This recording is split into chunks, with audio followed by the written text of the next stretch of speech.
Et si jamais tu te demandes, c'est fait par Binge Audio.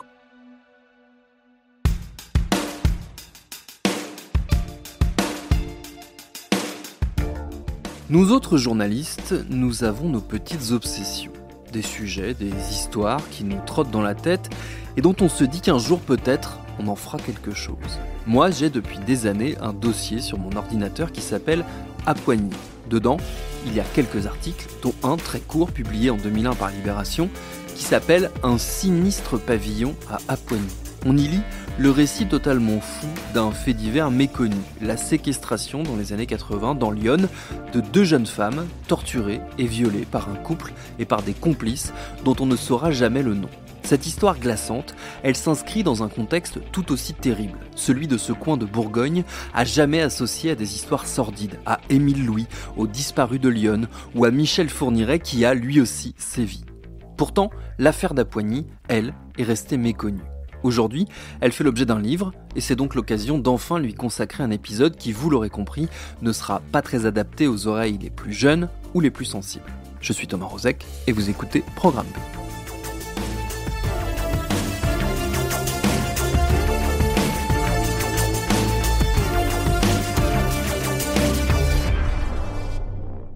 Ce livre que je mentionnais, il s'appelle « Les suppliciés d'Apoigny ». Il vient de sortir aux éditions 10-18 dans une toute nouvelle collection de livres de poche dédiés aux faits divers français. C'est ma consoeur de Libération, Sabrina Champenois, qui en est l'autrice et qui a accepté de nous guider dans cette épouvantable histoire en commençant par le plus évident, l'endroit où tout ça se passe.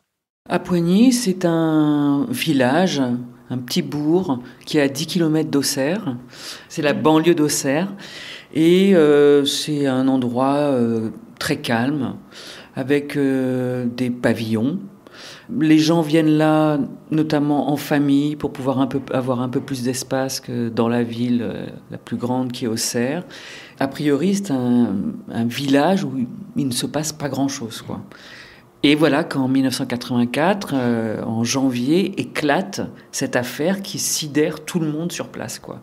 À savoir que 2 jeunes femmes ont été retenues, séquestrées, violées, torturées, victimes d'actes de barbarie. Tout ça par un couple qui résidait là, dans un de ces fameux pavillons, et qui, a priori, était totalement sans histoire. Le 23 janvier 1984, le matin, le SRPJ de Versailles débarque au pavillon d'Apoigny, chez les Claude et Monique Dunant, parce que 3 jours plus tôt s'est échappée une jeune femme qui s'appelle Huguette, qui est allée à pied à Auxerre, donc à 10 km de là, pour débarquer chez sa mère dans un état pas possible. Et là, elle révèle qu'elle a été séquestrée pendant 3 mois par un couple à Apoigny. Stupéfaction de sa mère, qui fait venir un médecin, qui lui, au vu de ce qu'il voit, de l'état de cette jeune femme, qui donc a été torturée, violée, etc., l'a fait hospitaliser tout de suite. Et là, elle, la jeune femme, dit « Mais attendez, il y a une autre fille qui est là-bas, il faut absolument y aller, elle va très mal, elle est dans un état catastrophique, etc. » Et c'est comme ça que, hélas, quand même 3 jours plus tard, ce temps de latence est quand même étonnant, eh bien c'est comme ça que la seconde, Michaela, va être libérée, et immédiatement Claude et Monique Dunant vont avouer, vont reconnaître les faits et vont être mis sous les verrous, quoi. Huguette et Michaela, ce sont 2 jeunes femmes qui sont issues de la DAS.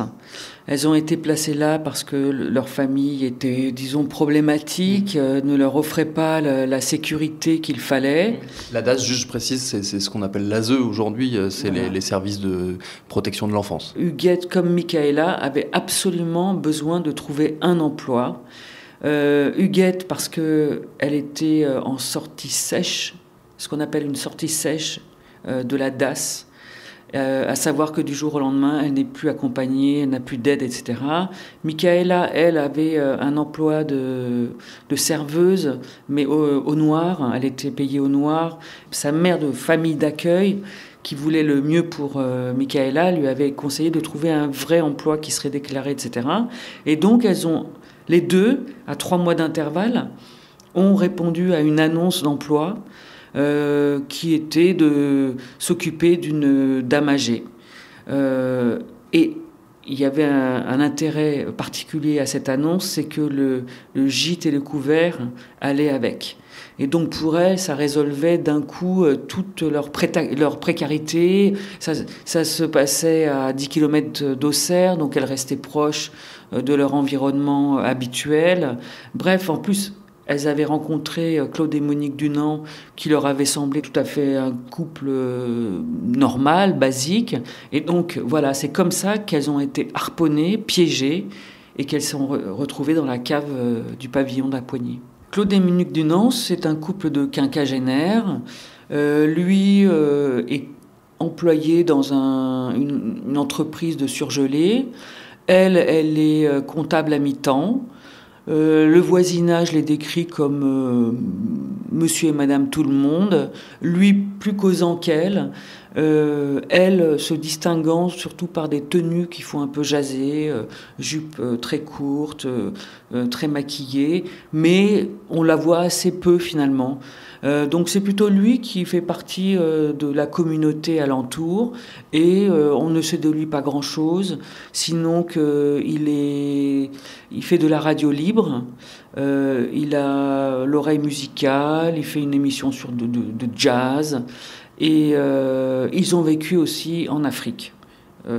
Quelque chose qu'ils disent de manière assez régulière, avec une pointe de nostalgie.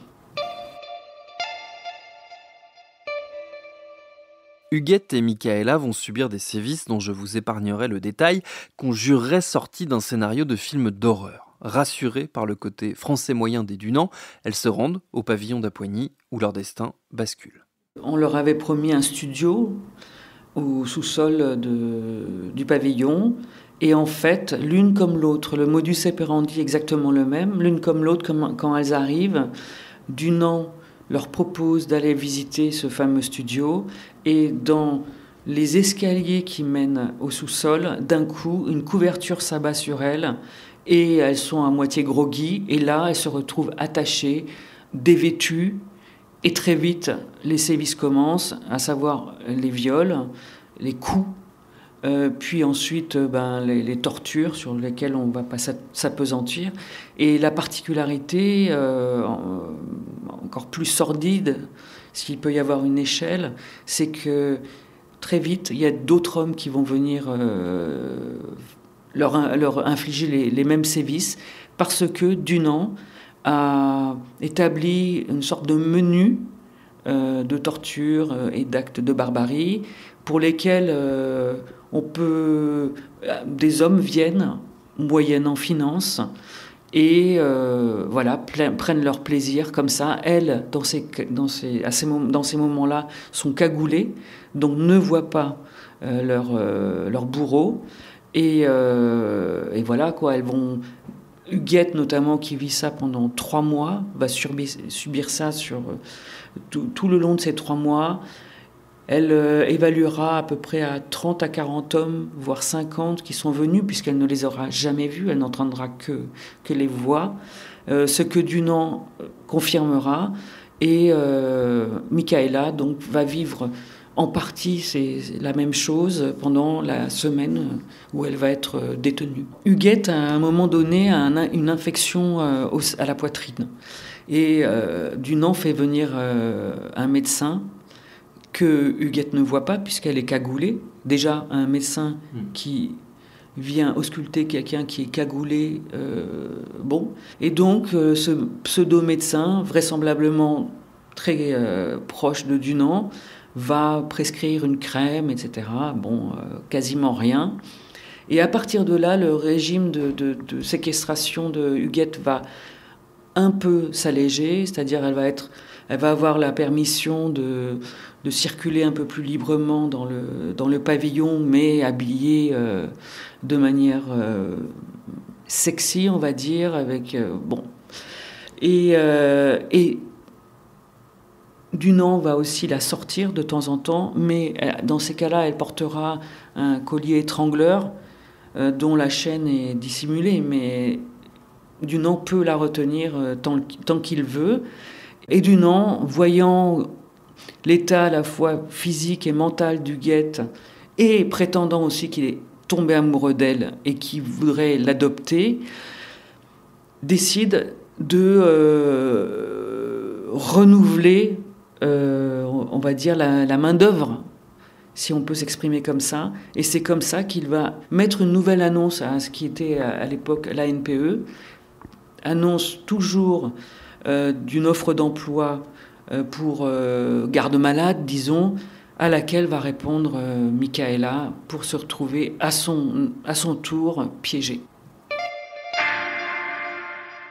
On l'a dit, les Dunant avouent sans difficulté leur responsabilité dans ce qu'ont subi Huguette et Michaela. Mais il demeure un énorme point d'interrogation. Il concerne leurs complices présumés, ces hommes qui ont payé pour venir eux aussi torturer les jeunes femmes et dont on ne sait rien au moment où démarre l'enquête. Dunant confirme les dires de Huguette et Michaela, à savoir qu'il les a séquestrés et qu'il y avait d'autres hommes qui venaient, mais en revanche, à aucun moment, il ne va donner les noms. Il va juste faire planer l'idée qu'il y avait je cite, des gens importants. C'est à partir de là d'ailleurs qu'il va y avoir toute une rumeur, des soupçons, comme quoi il pourrait y avoir des notables qui pourraient être impliqués dans cette affaire. Mais il ne va à aucun moment donner des noms, et si Huguette a eu la présence d'esprit de s'échapper en prenant à la volée des documents, et notamment un carnet où Dunant notait ses rendez-vous, elle a donné ces documents à la police, ils ont été mis sous scellé, hors scellé, enfin, notamment ce carnet va disparaître. Et à partir de là, ça va continuer à nourrir cette idée qu'il y avait donc potentiellement des gens importants, locaux, qui pouvaient être impliqués, d'où disparition de ce fameux document. L'instruction dure 7 ans. 7 ans, c'est totalement anormal. Une instruction dure au maximum à peu près 3 ans, surtout que les Dunant ont immédiatement reconnu les faits. Ensuite, le fait que Huguette soit partie avec des documents, possiblement avec les noms des complices, on aurait pu se dire que l'instruction allait progresser assez vite et bien. Résultat, on se retrouve 7 ans plus tard, en 1991, quand le procès a lieu. Il n'y a que les Dunant et Christian Grimat, qui est une sorte de sous-fifre dans cette histoire. Personne d'autre, aucun autre complice. Et oui, Dunant comparaît libre. Et pourquoi ? Eh bien parce que cette durée d'instruction est totalement anormale. Donc il a pu demander sa remise en liberté. Et en plus, il a bénéficié de soutien pour obtenir cette liberté. Il a notamment été soutenu par un certain Fritsch, qui, lui, a sollicité l'appui de Jean-Pierre Soisson, alors maire d'Auxerre et ministre, qui a appuyé la demande de Fritsch en faveur de Dunant auprès d'Arpaillange, son collègue qui était à ce moment-là garde des Sceaux. Et c'est comme ça que Dunant est arrivé libre à son procès, puisqu'il a été remis en liberté 1 an avant l'ouverture du procès. Et ça, c'est quelque chose qui peut se comprendre, parce que effectivement l'instruction durait de manière disproportionnée, mais pour Huguette et Michaela, ça a été terrible de le voir arriver libre, et pour un certain nombre d'observateurs, ça a été suspect. Et pendant ce procès, alors Dunant, lui, est assez... ne perd pas du tout contenance, relativise ce qu'il a fait, et pérore. Sa femme, enfin son ex-femme, puisqu'ils ont divorcé, elle, Monique Dunant, elle joue la victime. Elle dit qu'elle a été... elle ne pouvait pas faire autrement qu'obéir à son mari qui, par ailleurs, l'avait elle-même utilisé, torturé. ce qui a été avéré. Elle a juste surveillé les filles, qu'elle essayait d'aider au maximum. Donc elle joue vraiment les victimes. Et donc, résultat, Claude Dunant va écoper de la perpétuité, Monique Dunant, 5 ans, Grima, 2 ans. Voilà. Et pour Huguette et Michaela, c'est vraiment très dur. Alors, autant pour Claude Dunant, elles sont satisfaites, mais le fait qu'il y ait toujours ces 30 ou 40, voire 50 complices qui restent dans la nature, ça va être pour elles absolument terrible. Claude Dunant sort en 2001.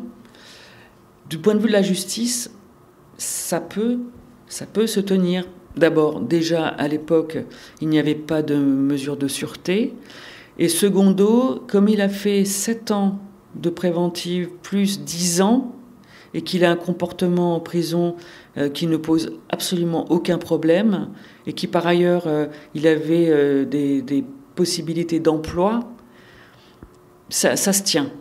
Mais pour les victimes, c'est terrible.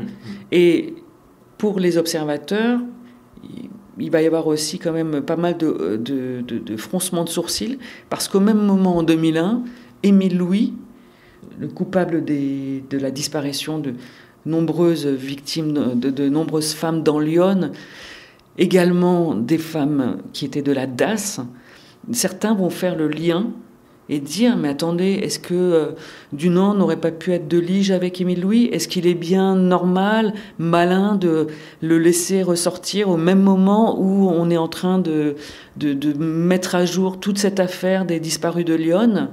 Et tant et si bien que la rumeur va être si forte que Dunant, à un moment donné, va sortir de son silence et va donner une grande interview à Lyon Républicaine. Cette interview dans laquelle il nie avoir des liens avec Émile Louis, elle ne changera pas grand-chose au fait que le soupçon entoure toute cette histoire d'Apoigny. Car si on met bout à bout toutes ces composantes, les preuves qui disparaissent, l'instruction qui traîne en longueur, les soutiens parfois surprenants de Claude Dunant, tout ça alimente un soupçon, celui d'une conspiration du silence, pour reprendre le titre de l'excellente série documentaire de Thierry Fournet, une des rares à s'être penchée ces dernières années sur ces histoires aussi étranges que terrifiantes. Il y a une configuration générale qui alimente la suspicion. Il y a eu l'affaire des disparus de Lyon qui a mis des décennies à vraiment être prise au sérieux par la justice. Il y a aussi eu à Auxerre une affaire qui est un peu moins connue, mais c'est l'affaire Charrier. Charrier étant une personnalité très importante dans la prise en charge du handicap dans la région. À Auxerre, il avait fondé plusieurs instituts qui accueillaient notamment des enfants de la DAS. Et lui-même a été inculpé pour avoir violé une jeune femme qui était dans un de ces instituts. Ça a été un scandale local. Il connaissait, ainsi que sa femme avec qui il faisait tandem, il connaissait Émile Louis.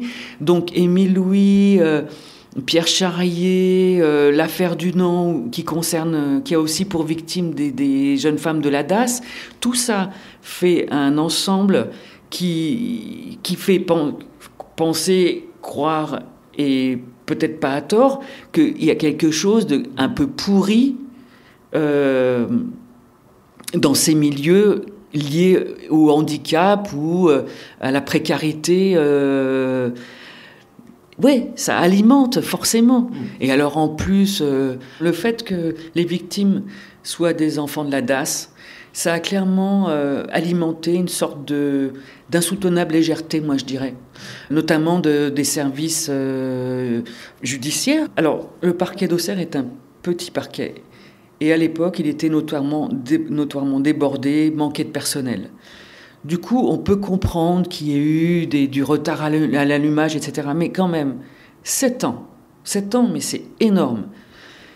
Donc quand même, je ne peux pas m'empêcher de penser qu'il y a eu une sorte de négligence, voire un mépris pour cette affaire qui... il y a 2 jeunes femmes qui ont été victimes, elles ne sont pas mortes.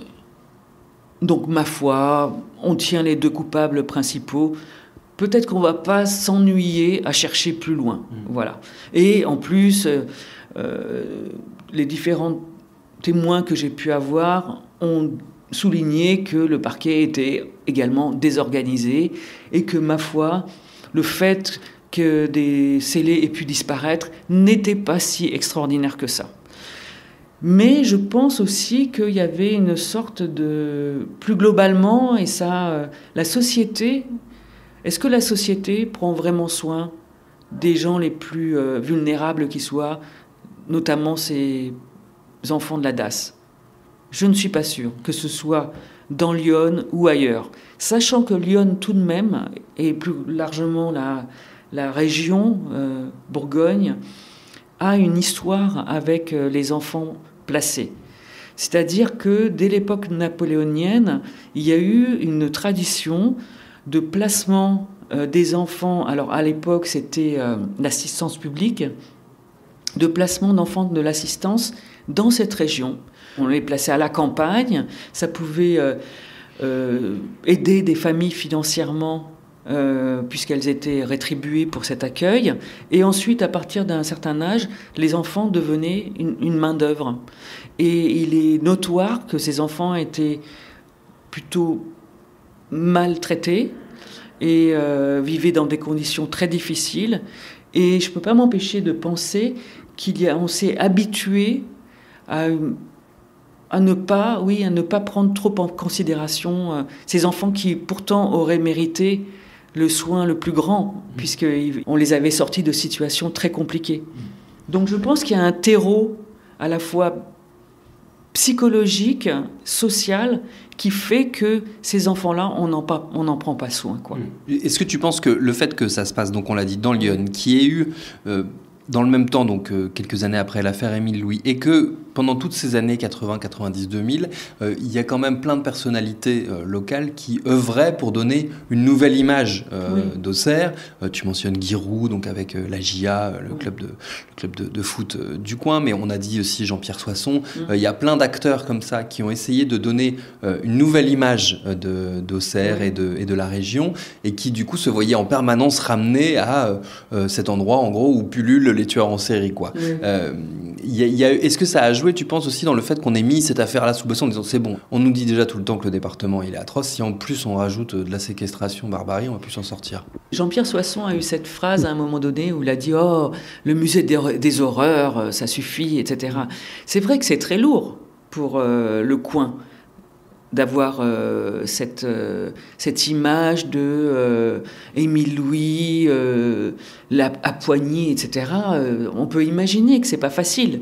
Et je pense qu'effectivement, ça a contribué à ce qu'on dise faut tourner la page. C'est bon, maintenant, faut y aller. Enfin, ça va. Il y a eu cette volonté un peu de circuler. Il n'y a plus rien à voir. Et pour comprendre encore mieux les mécanismes à l'œuvre dans cette affaire, lisez donc le livre de notre invité. Ça s'appelle, on l'a dit, Les suppliciés d'Apoigny. C'est disponible en poche aux éditions 10-18 dans le cadre d'une nouvelle série de livres dédiés aux faits divers français en partenariat avec Libération. Et puis tant qu'à faire, allez regarder l'extraordinaire série documentaire de Thierry Fournet, La conspiration du silence. Elle est disponible gratuitement sur le site de France Télévisions. Merci à Sabrina Champenois pour ses réponses. Programme B, c'est un podcast de Binge Audio préparé par Charlotte Bex, réalisé par Paul Berthiaud. Tous nos épisodes, les anciens comme les nouveaux, sont à retrouver sur toutes vos plateformes d'écoute préférées. Cherchez-nous sur Internet si vous voulez nous parler et à très vite pour un nouvel épisode.